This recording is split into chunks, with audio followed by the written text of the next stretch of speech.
Hello and welcome back to the Film Music House here at Sundance Film Festival. I'm very excited to present this next panel, which is all about the music of the film Coda, which is currently screening at the festival. So if you haven't seen it yet, please go check it out. See when the digital screenings are happening at the program on Sundance's website. With me today, I have Marius de Vries. He's a Grammy-winning music producer and composer, served as executive music producer on the 2016 film La La Land, producing the award-winning soundtrack as well, and previously was the music director of Moulin Rouge, produced songs with Rufus Wainwright, who is also one of the guests at Film Music House for this year with Rebel Hearts. So that's a nice, cool tie right there, Marius. With him is Nicholai Baxter, a 5-time Grammy Award-winning music engineer and producer. Recently, his work includes pushing boundaries of music and sound in films like La La Land and A Star is Born. Now, guys, I really have to ask this flat out. You've done these amazing music-driven, musical, huge award-winning films.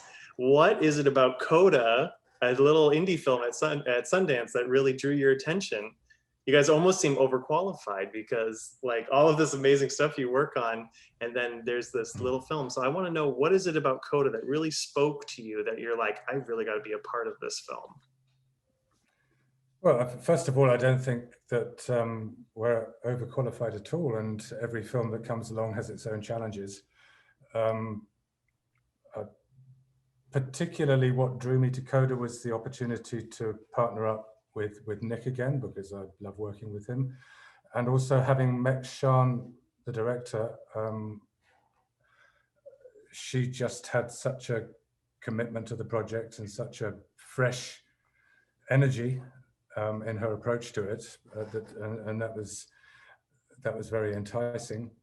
I was super busy at the time when we were talking about getting into this, and busy, not only busy, but also in Europe. So I knew I couldn't do it on my own. And Nick, who had already been aware of the project, was available to help out. So it was just a great opportunity to put a team together so that perhaps, you know, both of us might have been too busy to do it single-handedly, but together we were able to manage. So that was my story.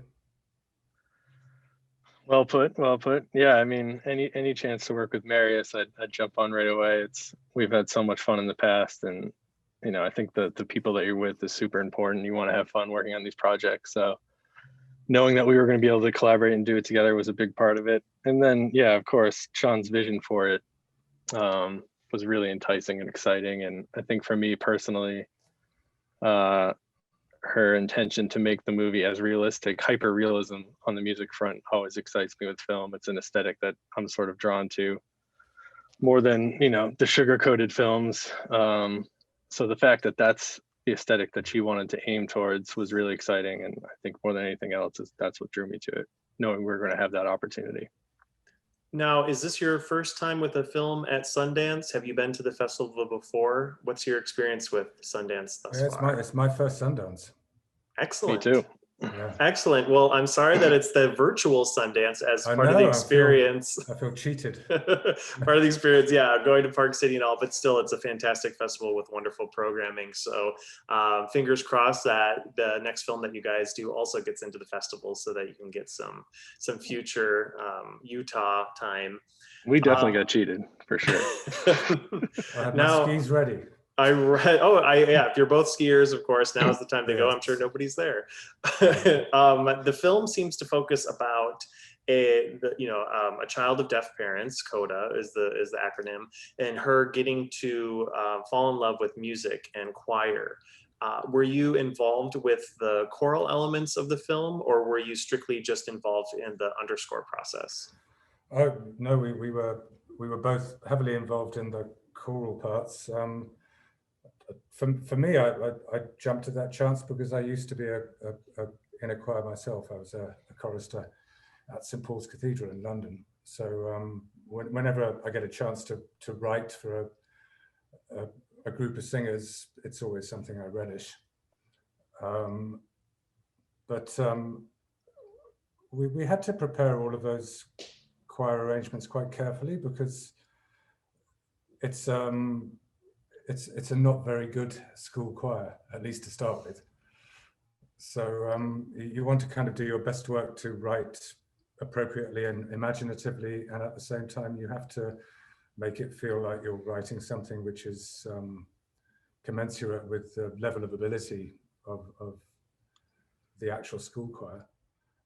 But we were able to get some pretty good singers. So, you know, we had people who knew what they were doing, but we gave them permission to be a little bit messy in the performance. And Nick, who carried the weight of that on set, did a great job rehearsing them and then sort of helping them to live in the scenes so that the choir sounded believable. For sure, yeah. I think this film was an opportunity too to know that we were going to be involved in all aspects of the music. A lot of times it gets really siloed, and maybe you're just doing songs or just doing score or just doing one particular aspect of the music. But on this one, we knew from the beginning we were going to have our hands in every part of it, Yeah. and there was a lot of opportunity. I think it was the right way to do it because we were able to, you know, have the score tip its cap to the songs and vice versa, and have them live in a consistent world, which I think is really helpful and helps the film. But yeah, you know, as Marius says, the choir stuff was definitely fun and challenging, and we collaborated with the Berkeley a cappella group Pitch Slapped. We grabbed, I think, 6 or 7 singers from Pitch Slapped, and it's this incredible a cappella group from Berkeley College of Music, which is the school that Rudy is training for in the movie. And the school you went to, Nick. And the school that I went to. So that was another fun tie-in. But yeah, it's a great mixture. The casting was a challenge because we wanted to have that mixture of people that we knew we could lean on set to really perform and be able to sing, and that could look authentic and comfortable, but then mixing in some really great, funny character actors that also had choir experience. Everybody in the choir that you see has some sort of choir experience. So we really could, you know, create some realism in these scenes with people that have been there and, you know, had done these exercises and have been in these sort of situations before, to make sure it felt as authentic as possible. Which meant we were able to record them live on set, which is always a bonus. Exactly. That's amazing. Yeah, I grew up singing in choir too, so I'm very fascinated to see this feature film when it is actually screening at the festival. Now, that's very rare to be involved in a film that early on. About how early, like when did you become involved in the project? Most composers are hired or brought on, of course, as the film is getting accepted into the festival, and they have like 3 weeks to finish a score. So whenabouts were you all brought onto the project that allowed you the time to kind of cast choral members and be on set, and then of course write the underscore? Well, several months before the movie started even prepping, we were already having conversations. The idea of the movie had been around for a long time, and Nick actually had been, you know, approached about an earlier version of it, even months before that. So it was a known quantity to us. And I think for both of us, we tend to get involved in movies a little bit earlier than people who are solely responsible for the score, because so much of what Nick and I both do is to do with getting material ready to be played back, or in many cases recorded on set. So of course, all of that music prep work has to be done in advance of the shoot so that it's locked and ready once you roll the camera. So I don't think for either of us it's an unusual experience to be involved for that long on a project or that early. Yep, definitely. As early as we can get brought on, the better. I think there's a lot of advantages to it, and it's really difficult when you're handcuffed and you get brought in when production's already started or a week before production, because so many decisions have already been made that maybe you would have, you know, if we could have collaborated as a group, done something different.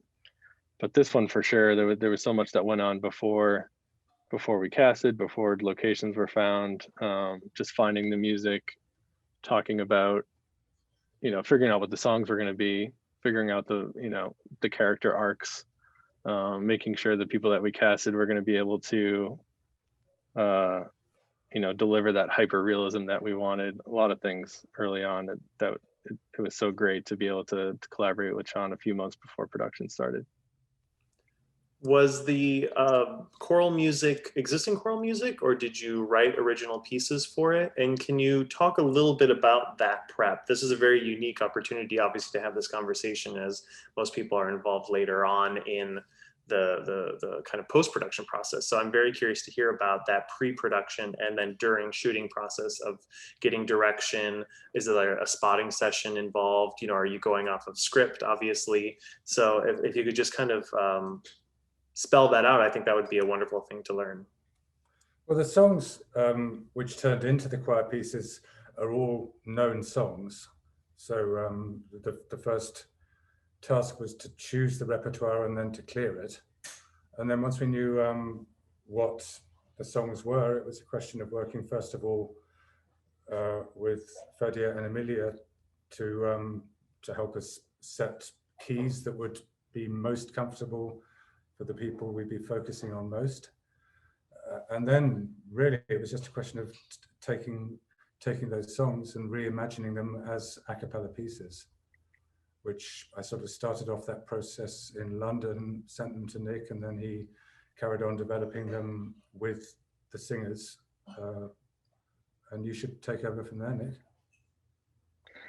Yeah, I think, you know, with this one especially, the a cappella stuff is just, it's so difficult to envision what it's going to be without collaborating with the group and hearing how stuff translates and, you know, just feeding off what the group is giving you and adjusting arrangements based on that. So it was great to have that opportunity before we started shooting with the choir to develop the arrangements a little bit more. And they were awesome. They brought so much to it, so many ideas, and we could go back and forth. And we actually recorded everything in Boston before we went to set, just to have, and a lot of times those recordings act as just rehearsals for us to mess around and experiment and try different things. Because the intention with this one was to do it all again live on set. And, you know, we tried as best we could to come up with a really good shooting plan for each one of these scenes, which are all sort of different. There's a different intention behind all of them, and which is great. And then, but inevitably when you get to set, you have to adapt and change and see what's working and what's not working and what's funny and not funny and what translates well. So there was a lot of that on set. And, you know, Sean had great intuition with where to go with all of these and just make decisions on the fly. So it all was great. I mean, it worked out really well. I think the biggest asset we had was this group of singers from Pitch Left, which were just incredible and able to adapt, able to handle everything we threw at them. What would you say was a challenge of this project and something that you guys had to overcome obstacle wise? And what would you say was a big success for you that you felt like you really, you know, hit it out of the park? For me, the biggest challenge was finding a language for the score that worked in scenes that were playing essentially often without dialogue, because there's all of this space there and you don't want to fill it with complexity from the music point of view. So you have to kind of lower the threshold of what's meaningful in the music composition so that it doesn't get out ahead of the story, and so that also you can kind of get a sense of sharing in the universe that the family lives in, three of them being deaf and communicating with signing. So that was definitely an adventure. And, you know, I think we did find a language that really worked well for that in the end. But for me, the most successful thing was the journey we went on with Emilia, and she had so much to cope with, learning the signing, not learning to sing from scratch, but certainly having to develop her singing ability a lot in a very short amount of time. And for me, I think in projects like this, that's always the thing that I take away and feel best about, is when you've taken one of the, you know, an actor on a journey and you felt like you've really helped them to deliver the best performance that they could.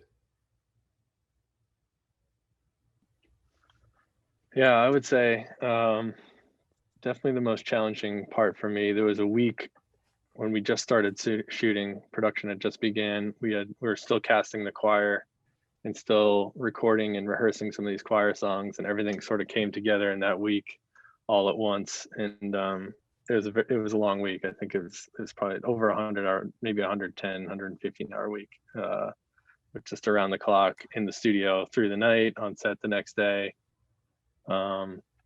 just pulling this choir together and trying to get these arrangements ready to deliver on set. And we got through it. I'm sorry about that. That was a hot potato. That was a challenging week, but also super rewarding and a lot of fun. I think when you're in the trenches with a team like that, it's, you know, just to be around good people and to have fun, and it's super important. We had a lot of fun, so that made it a lot easier. And then most rewarding, I'd sort of agree with Marius. I think just seeing Amelia develop, and especially the duet between Amelia and Ferdia come to life. I just remember rehearsing with them, hearing them sing it for the first time, and just you get goosebumps hearing those two perform together, and just knowing we had something special. And to see Amelia just take control of this character on set and really embody Ruby, and was really an amazing thing to be a part of. It's super rewarding. With all that you both have accomplished thus far in your careers, what's another milestone that you would like to reach, or you know, or do in your musical careers? I'd like to have more vacations. Good luck. Same.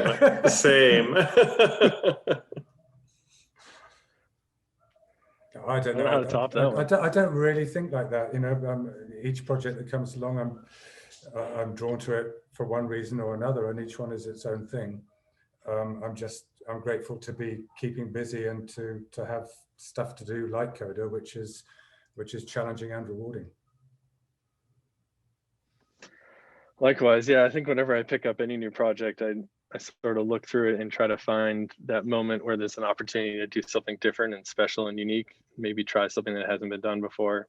So that's exciting. Whenever I see an opportunity to do that, I get really excited. And usually it's in the realm of trying to create something that's very hyper realistic in a way that no one's seen before, where you really feel like you're in a world with someone. That's the hardest stuff, I think, to execute, but it can be the most rewarding.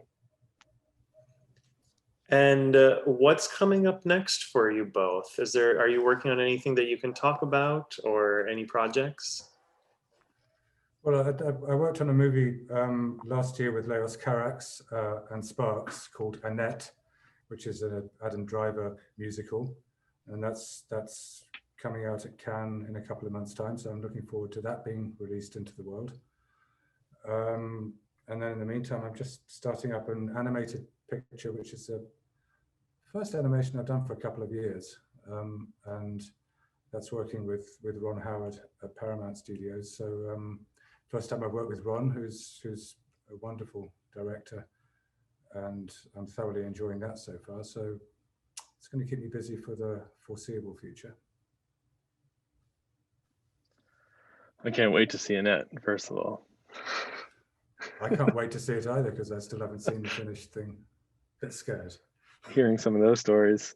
I just finished a couple things. I finished this movie, The Prom, for Netflix, that came out before Christmas. That's really fun musical, and then this other film, One Night in Miami, that actually just came out on Amazon Prime last week, that you can watch now. Very, very different films, but both rewarding in different ways. I'd encourage everyone to check those out. And then a few things coming down the pipeline that I probably can't talk about yet, unfortunately. Well, if somebody wants to maybe follow you on social media or kind of find out what you're working on, do you guys have any websites or channels that people can check you out on? I've got a website, which is just my name and then .com. And if you really want to be amused, I've got a very entertaining Instagram account. It is very entertaining. I honestly took a step back from social media a couple of years ago, which has actually been really nice. But I'm still on there every once in a while. I'm on my Instagram. You can follow me there, and I try to post things from projects when we're, in somewhere exciting. But to be honest, it's been nice taking a step back from the social media. Good move. Good move. Yeah. Well, I want to thank you both for joining me at Film Music House to talk about the music of Coda, and encourage everybody who's watching to please go check out the film on the Sundance website. Again, Marius, Nicholai, thank you very much.